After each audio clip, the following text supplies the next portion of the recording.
Hi, I'm Mike. I'm Scott. And I'm Mark. We are your screen machine product support team, and here's another quick tip.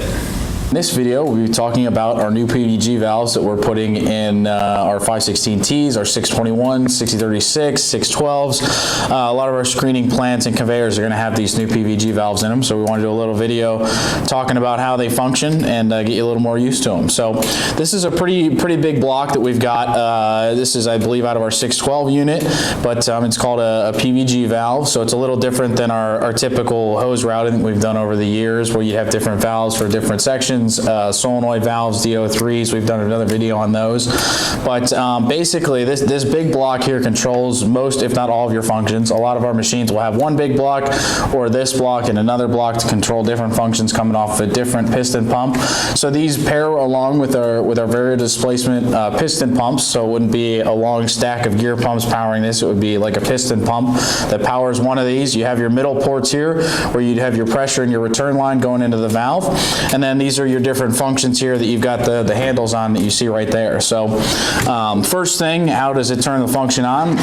We'd have either a separate cable or a cable in our wiring harness. It would have a description on it that tells you what it's for. This is a lid bleed off cable from one of our crushers that we just grabbed off the shelf. So that tells you what the cable is actually for, part number, all that kind of stuff, so that you can order these cables if you do need a new cable from us. But anyway, I just wanted to show you, you'd have a Deutsch connector like this, plugs into the bottom of this valve,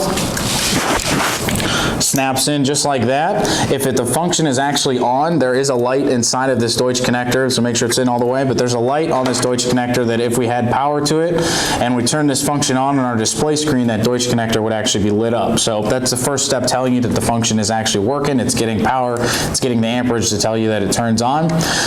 So you would have different cables going to these. If it was just a forward or on-off function like a conveyor belt, you would just have one of these, and then your other one would have this red cap over top of it. If it is by chance like a track section, which is going to be these two right here, you would have both of your red caps off, and you would have a plug-in, one for track forward, one for track reverse, or if the belt goes both with directions, you'd have two plugs in there, but most of them you're just going to have one plug in there for a conveyor on-off function.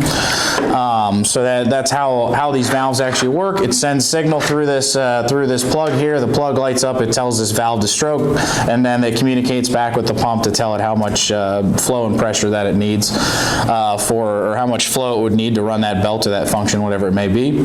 Another good thing, or another tip about these valves, is these handles here that you see on here. The only ones that won't have the handles on are your track functions. So your track right and your track left, forward and reverse, are going to be right here. We don't put the handles on there. That way somebody, it's a safety feature, can't go and start working the handles and move the machine when you're not intending to. So all these other handles are going to be on here, and this is actually a manual override for the valve function as well. So when you power it up down here at the plug, you'll actually see this handle stroke. That's turning that conveyor or whatever function it is on.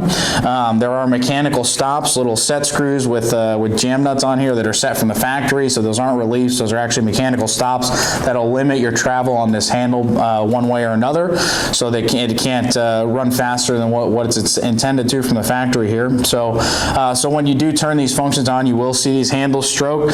One tip there is, if you don't have a good storage spot for your grease gun or anything like that, don't just open the door to your engine compartment and toss your grease gun in, because it could get in the way of these handles, and if there is stopping that handle, something stopping that physically handle from moving, it won't allow that function to turn on and give it the flow that it needs to. So there's just a little tip for you.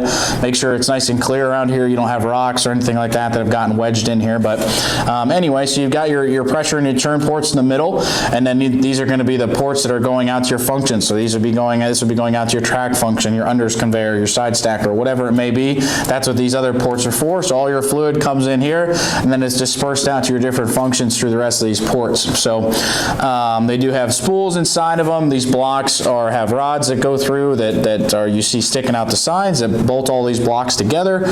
We've got multiple different variations of this valve. Some of them have 2 banks, some of them have a lot more banks like this one, and it'll be bolted inside of our engine compartment compartment, typically on the wall, right by a door or something that you can easily get to, so that if you are having problems, you can first start troubleshooting, make sure you're getting power here, make sure you're getting signal. If nothing's turning this or telling this valve to open up and stroke up, you're not going to be turning on the function, obviously. So the first check is to make sure you're getting power. If you are in power, you can actually move this handle back and forth to try to actuate that belt, tell you if something's maybe stuck in the belt, something's jammed in the tail pulley, whatever it may be. You can actually work this handle and actually force that function to turn on. So that's kind of nice. And yeah, basically that's kind of all there is to it. It's a nice upgrade we did on a lot of our machines. Makes them more efficient, less horsepower needed, less heat loss, all that kind of stuff.